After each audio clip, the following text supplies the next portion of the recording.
ሰላም ሰላም ውድ ተመልካቾች እንደናችሁ እንደምናመሻችሁ አሁን ወሳኝ የሆነ መረጃ ይዤላችሁ መጥቻለሁ። ይህ መረጃ እንግዲህ ምንድነው ሰሞኑን ሀብታሙ አያሌው እንግዲህ በጣም እየተነጫነጨ ነው። በጣም አብዷል ማለት ይቻላል። በጣም የሚናገረው አቅቶታል።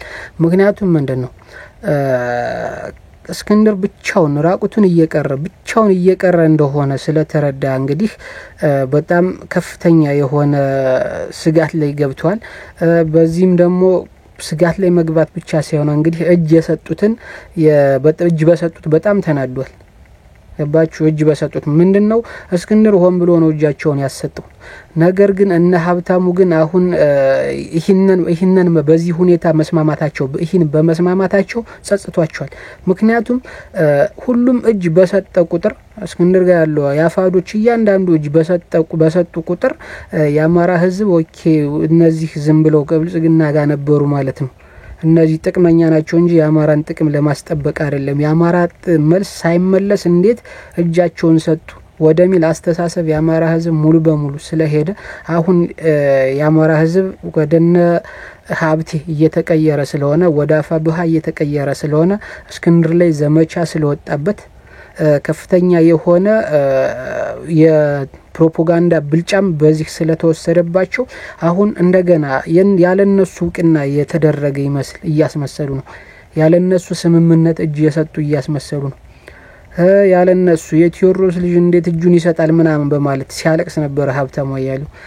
ሌላው ደግሞ ምንድነው ከዚህ ጎለጎን ከዚህ ከለቅሶ ጎለጎን ደግሞ እንግዲህ እስክንድር ስለ ወልቃይት እንደሚታገል አፋባዎች የአማራ ፋኖ ብሔራዊ ኃይል ደግሞ በወልቃይት ስለ ወልቃይትና ስለ ራያ ምንም እንደማይመለከታቸው ለማስገንዘብ የሰራውን አሁን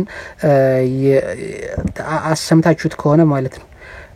የአማራ ፋኖ ብሔራዊ ኃይል ስለ ወልቃይትና ስለ ራያ አይመለከተኝም ብለዋል የሚል ፕሮፓጋንዳ ነው እየሰራ ያለው በጭፍኑ ማለት ነው።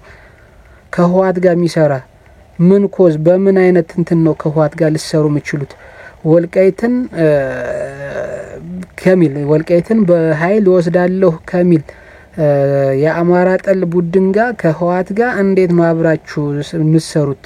እንዴት ከህዋት ጋር ሰርተናል አንሰራለን እያላችሁ እንዴት ስለ ወልቃይት ለማታለል ትሞክራላችሁ? ምናምን የሚል ፕሮፓጋንዳ እየሰራ ነው። ይሄ በጣም ህዝቡን ለመከፋፈል ነው። ካያችሁ የትኛውም የፋኖ አመራር እንግዲህ ከህዋት ጋር እንሰራለን ያለ የለም። ነገር ግን ከትግራይ ህዝብ ጋርና ከኤርትራ ህዝብ ጋር ብሏል ጀነራል ተፈራ ማሞ። ነገር ግን እነ ሀብታው የሚያቀርቡት ግን የፋኖ ብሔራዊ ኃይል ከህዋት ጋር እንደሚደራደሩ እያስመሰሉት ነው። ግን እነሱ ያሉ ይሄንም ሌላው ምንም አላለም።